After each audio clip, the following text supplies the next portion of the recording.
Bien, llegamos a la parte del estudio de la historia universal. Es un tanto extenuante. El temario es extenso. Son muchos temas debido a que ayer es historia. Pero bueno, vamos a iniciar por el estudio de las fases o de las etapas a través de una línea de tiempo.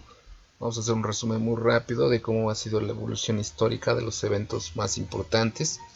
Para poder estudiar historia de México o historia universal, debido a que yo no concibo la historia de México sin conocer la historia universal y viceversa, se tiene que hacer correlación entre hechos. No es una ciencia social que nada más te pide memorizar datos, fechas, personajes importantes, no, sino más que bien hay que ver que nuestros principales llamados héroes o villanos o participantes de las diferentes épocas o etapas de la historia universal pues son seres humanos y como tal cometieron errores, aciertos, tuvieron virtudes, defectos, y la historia pues nos sirve para no repetir los errores del pasado, ¿no? Dicen que quien no conoce su historia está condenado a repetirla. Entonces por eso es importante analizar la historia desde un contexto crítico, social, cultural, económico, político, para poder entender cómo fueron las etapas, su desarrollo, su evolución y por qué existe el riesgo o la situación de que estos hechos pudieron repetirse en cierto momento, ¿no? ¿Qué fue el capitalismo? ¿Qué fue el socialismo? ¿Qué fue la revolución industrial? ¿Qué fue la Primera Guerra Mundial? ¿Qué fue la Guerra Fría? ¿Qué fue la instauración del imperialismo? ¿Qué es la globalización? Etcétera. Bueno, ¿qué fue la Edad Media? Etcétera, ¿no? ¿Qué fue el siglo de las luces? Bueno, vamos a ver. La aparición de la especie humana se da en la prehistoria, aproximadamente 5.000 millones antes de Cristo. Posteriormente se da en la Edad Antigua la invención de la escritura, 4.000 años antes de Cristo aproximadamente. Después viene la Edad Media. La Edad Media culmina con la caída del Imperio Romano de Constantinopla o de Occidente. En Roma, Edad Media, 476 después de Cristo. Y después viene la caída del Imperio Romano de Oriente, Bizancio o Constantinopla, descubrimiento de América en la Edad Moderna. Bueno. Entonces primero es la caída del Imperio Romano de Occidente o de Roma. Eso es lo que da el desarrollo de la Edad Media, y la caída de Constantinopla nos da pie a la Edad Moderna y empezar a entrar a lo que es la revolución industrial, el imperialismo, el capitalismo, etcétera. Más adelante, pero antes que esto, tenemos la Revolución Francesa, que es la revolución de los pensamientos liberales con el surgimiento de Rousseau, Molière, Montesquieu y diferentes pensadores franceses que pugnaban por la abolición de la esclavitud, pugnaban por la justicia, por la paz social, pugnaban por la igualdad, pugnaban por una vida política democrática, y esto pues ayudó y dio pie al desarrollo de las independencias de América Latina, ¿no? Bueno, vamos a ver. Entonces decimos que la prehistoria son 5 millones de años antes de Cristo, es un periodo de tiempo transcurrido donde aparecieron los primeros homónidos, antecesores del Homo sapiens sapiens, hasta que tenemos constancia de la existencia de documentos escritos, algo que ocurrió en primer lugar en el Oriente Próximo hacia el 3300 a.C. En el resto del planeta, posteriormente, la prehistoria podría forzadamente solo entenderse como el estudio de la vida antes de la aparición del primer homínido en la Tierra. La Edad Antigua se inicia con la aparición de la escritura y llega hasta la caída del Imperio Romano a manos de los bárbaros en el siglo V después de Cristo, en el año 476. La Edad Media, 476 después de Cristo. La Edad Media está caracterizada por el arte, la cultura, la civilización grecorromana de la antigüedad clásica y la renovación cultural de la Edad Moderna, humanismo y renacimiento.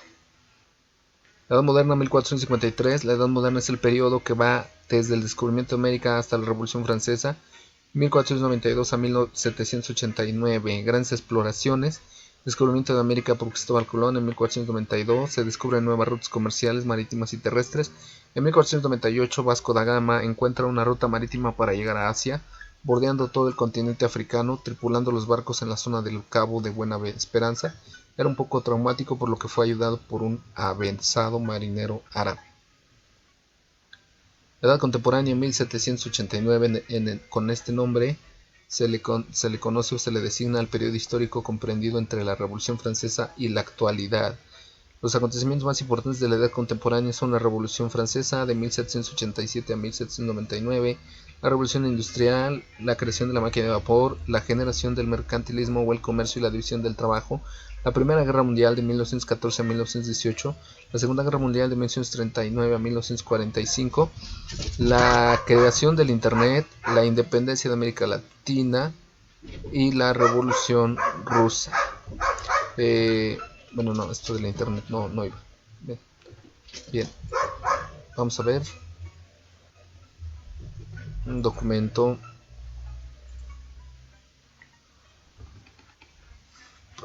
Probablemente esto no venga, pero pues vamos a verlo de manera rápida porque es importante, ¿no?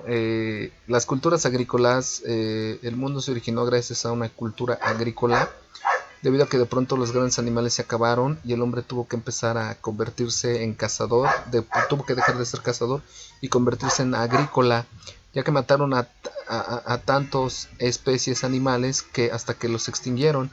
No sabemos si esto es verdad o es mentira, pero lo que sí es cierto es que el hombre tuvo que cambiar su forma de vida nómada y comenzar una nueva forma de vida llamada sedentaria, donde él producía sus propios alimentos.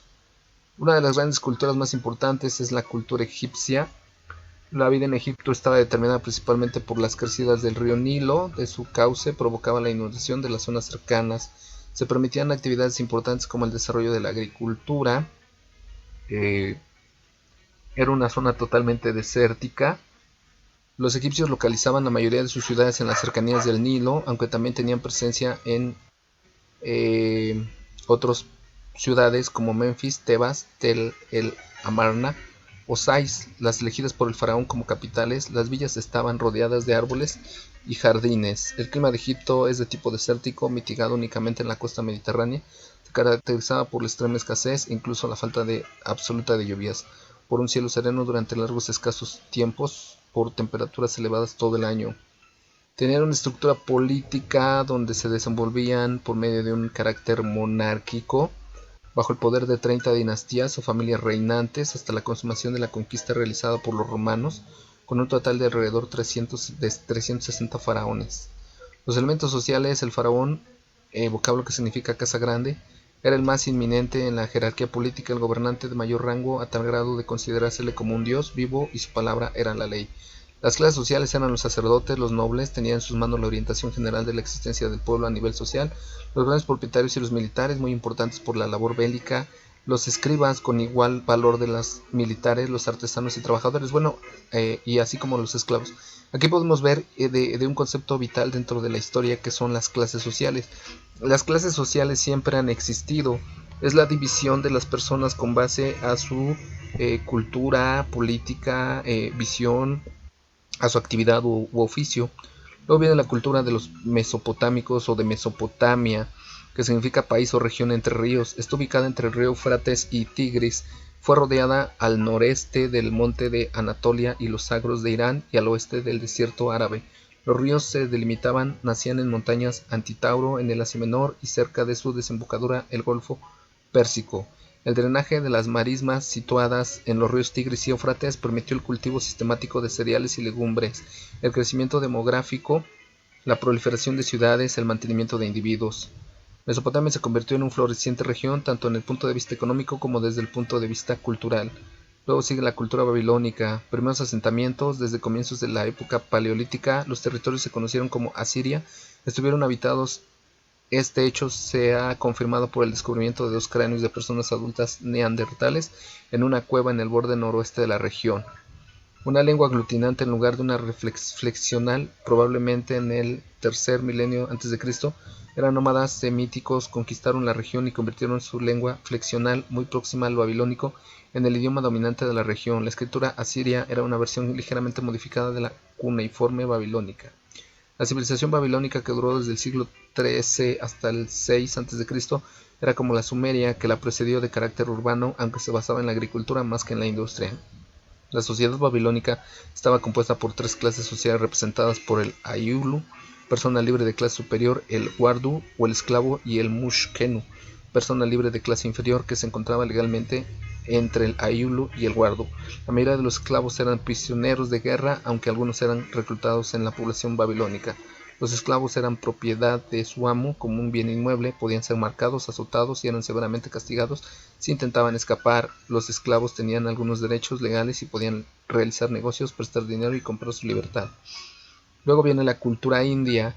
Desde el punto de vista geográfico está formado por toda la península india y parte del continente asiático, limitando al norte con Afganistán, Tíbet, Nepal y Bután, al sur con el estrecho de Palk y el golfo con Manar, que lo separa del Sri Lanka, y el océano Índico al oeste con el mar Arábigo. A causa de la continentalidad, la insólita topografía y la posición geográfica de la India, sus condiciones climáticas estaban muy diversificadas, tanto en el sentido estacional como regional. Las principales influencias culturales de la India son gran parte tradicional que inspira la forma de ver y de vivir la vida por medio de la tradición sánscrita, sino también en textos budistas y jainistas escritos en pali y otras lenguas prácticas. Esto es válido tanto para la literatura dravídica del sur como para la literatura escrita en las lenguas. Luego sigue la cultura china, que es una de las más relevantes, a propósito ahorita del coronavirus y de Wuhan, que es donde se desarrolló todo este rollo. Cultura china fue la segunda nación más grande del mundo, tiene una superficie de 11.418.174 kilómetros cuadrados, incluida Mongolia. China es superada por Rusia en términos de tamaño y es más grande. Vamos a ver que más adelante, cuando empiece esto del imperialismo, va a haber luchas por conquista de territorio. El territorio chino se encuentra enmarcado al norte por Mongolia y la ex Unión Soviética, al norte con la misma ex URSS y Corea al este. Cabe destacar aquí también que antes las guerras eran con armamentos, con bombas, etc. Y ahora pues hay una guerra comercial y una guerra viral pues sí, yo la llamo guerra viral, ¿no? Con esto del coronavirus, ¿no? Con un océano Pacífico al sur con Vietnam, la Birmania, India, Bután y Nepal al suroeste con Pakistán. Los ríos que cruzan a la China son Huangho, río amarillo, y el Yangtze-Kiang, río azul. Estos dos ríos nacen en la montaña del Tíbet y desembocan en el mar amarillo. Su organización económica y social, en un principio la organización de los chinos estuvo basada en la agricultura, principalmente el cultivo del arroz, posteriormente fueron creadas por las industrias, la creación y explotación de la pólvora. Entre ellos pueden mencionarse también la metalurgia, el bronce, el hierro, fue utilizado para armería en épocas muy cercanas a Cristo. En cuanto a la organización social y política, China solo se conocen datos precisos desde la dinastía Zhou, aunque la división territorial del país era un tanto ficticia, pues la forma en que estaba dividido el territorio era bastante en el feudalismo o señoríos principales.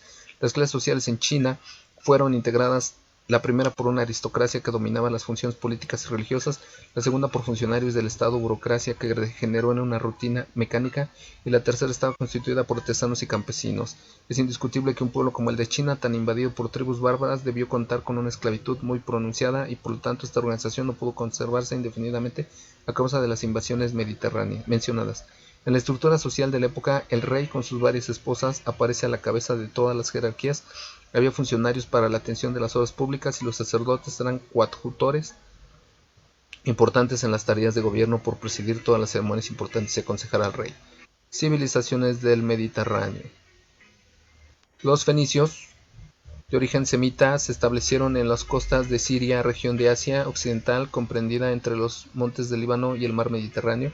La región que ocuparon, llamada luego Fenicia, era una estrecha franja litoral de 200 kilómetros de largo por 35.640 kilómetros de ancho. Los fenicios estuvieron divididos en múltiples ciudades-estados, cada una de ellas era independiente del resto con sus propias instituciones y sus intereses diferentes. Cada ciudad fenicia tenía un rey, su poder no era absoluto, ya que existían otras instituciones como el Consejo de Ancianos, con el que debía compartir sus decisiones.